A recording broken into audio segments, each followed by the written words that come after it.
Mesdames, Messieurs, vous êtes sur Reflet d'Afrique Télévision et c'est un plaisir de vous retrouver. Bienvenue au point de l'économie de ce jour. Ouvrons cette édition par l'information et on trait à la présentation du bilan des activités du projet d'autonomisation des femmes et dividendes démographiques du Sahel, SUED 2, volet Cameroun. Près de 16 milliards de francs CFA, c'est le montant bénéficié par le Cameroun de la Banque mondiale depuis 2021 pour l'intégration de la phase 2 du projet SUED. En 2 années, le projet a transformé la vie de milliers de jeunes filles et femmes dans le septentrion.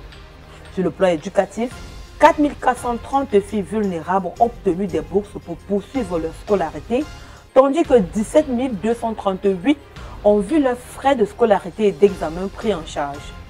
Environ 32 000 écolières ont reçu des kits scolaires et 2000 kits d'alphabétisation ont été distribués dans des centaines d'établissements primaires et secondaires.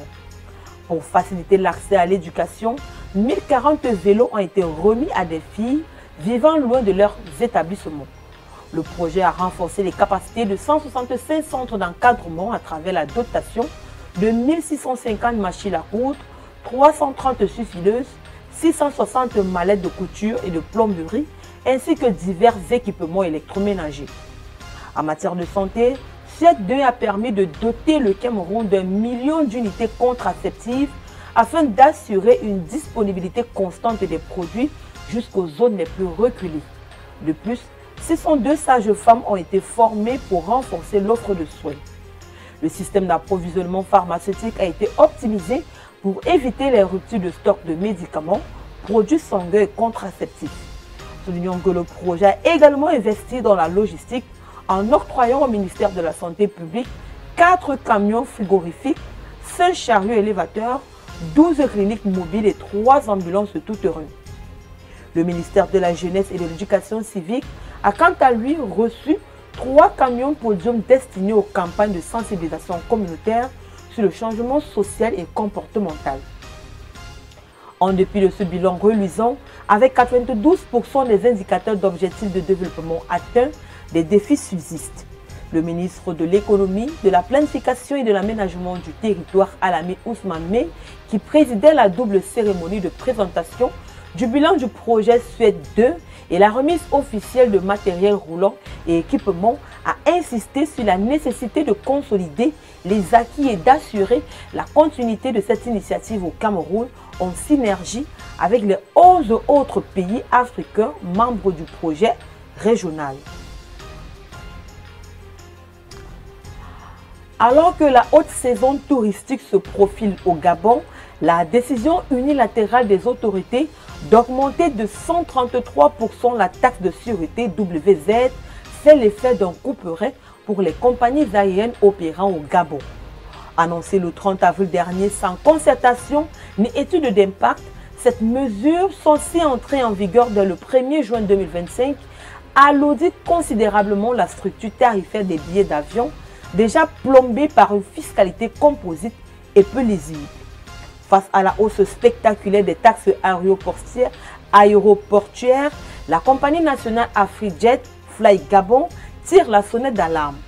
Dans un communiqué publié le 27 mai 2025, l'opérateur aérien dénonce une fiscalité excessive qui étrangle le secteur et pénalise les voyageurs, appelant à une révision immédiate des prélèvements appliqués aux billets. Face à cette situation, la compagnie nationale décide de suspendre pour la période estivale la mise en œuvre de cette taxe sur les billets. Elle indique que cette suspension est applicable aux billets qu'elle commercialise directement dans ses points de vente. Dans ce contexte, AfriJet et Fly Gabon appellent les autorités à ouvrir d'urgence une concertation nationale sur le financement du transport aérien.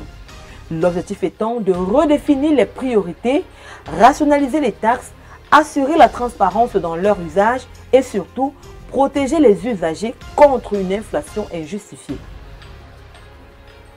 Cet officiel, Sidi Ould Tah, est le 9e président du groupe de la Banque africaine de développement. Il remplace à ce poste Akoumi Adesina qui a y passé 10 ans.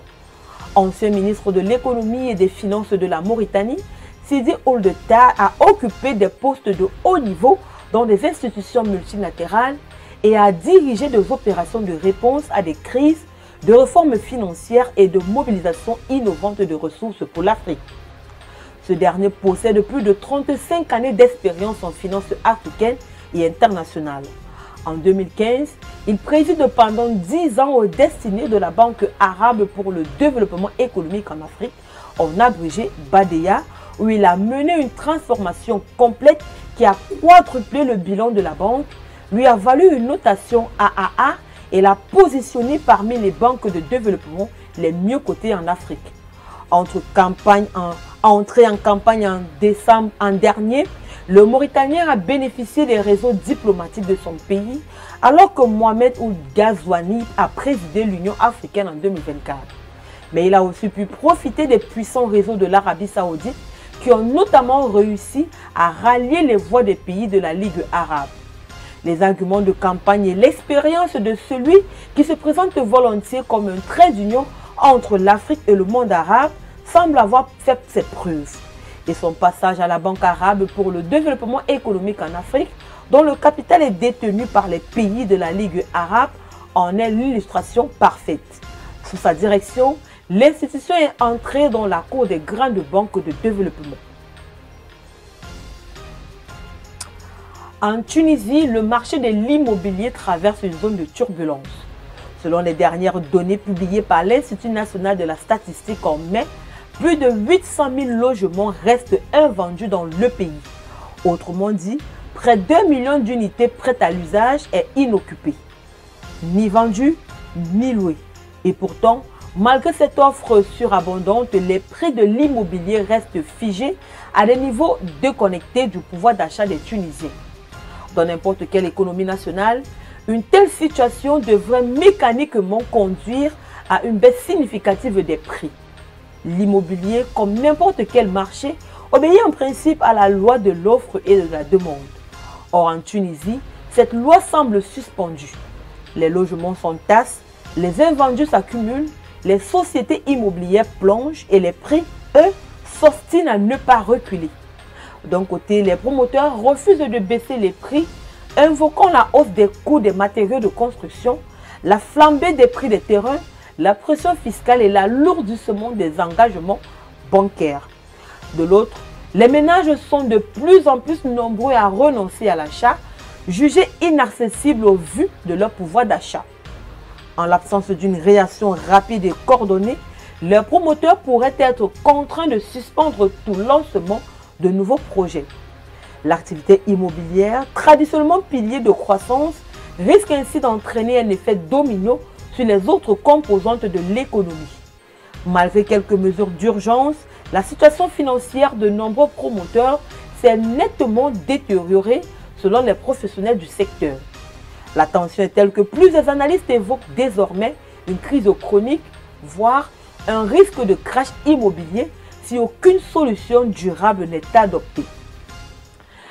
Mesdames, Messieurs, c'est ici que se referme cette édition du Point de l'économie. Merci de l'avoir suivi. Les programmes sont en continu sur Reflet d'Afrique Télévision.